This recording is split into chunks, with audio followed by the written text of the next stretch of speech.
Hello everyone. I think one of the most dramatically beautiful carols is O Holy Night. It's one of those carols with dramatic high notes and a beautiful melody. Originally it was a French poem, but it was put into music by composer Adolphe Adam back in 1847.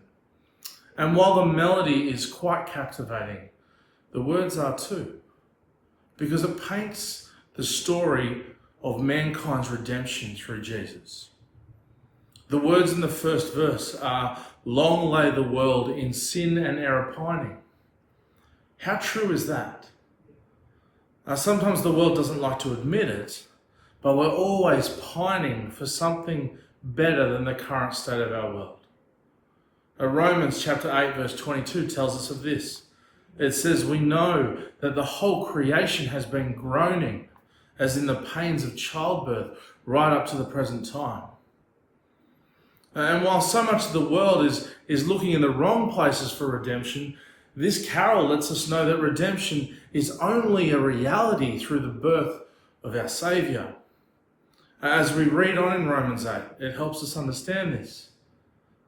It says, "We know that the whole creation has been groaning as in the pains of childbirth right up to the present time. Not only so, but we ourselves who have the first fruits of the Spirit groan inwardly as we wait eagerly for our adoption to sonship, the redemption of our bodies. For in this hope we were saved." There is only one hope that saves, one hope that brings us back to God as His children, that redeems us from death and decay. It is through the birth, death, and resurrection of our Saviour. And when we realize this, when we truly comprehend what God has done for me and you through sending His Son, well, I don't think we can stay silent. I don't think we can stay unemotional, because it's a thrill. It is a newness of life. As the carol says at its climax, a thrill of hope. The weary world rejoices, for yonder breaks a new and glorious morn. Fall on your knees, O hear the angels' voices, O night divine, O night when Christ was born. You see, when we truly know the redemption found in Jesus, that hope should thrill us.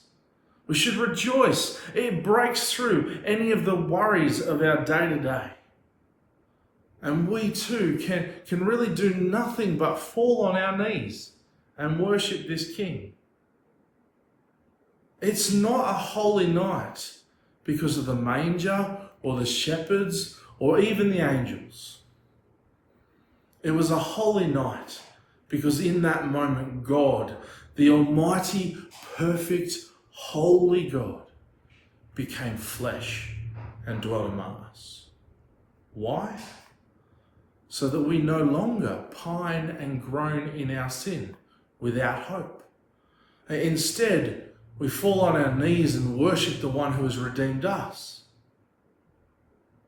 Let me leave you with a few versions of this wonderful carol. Please tune in on Friday for another carol.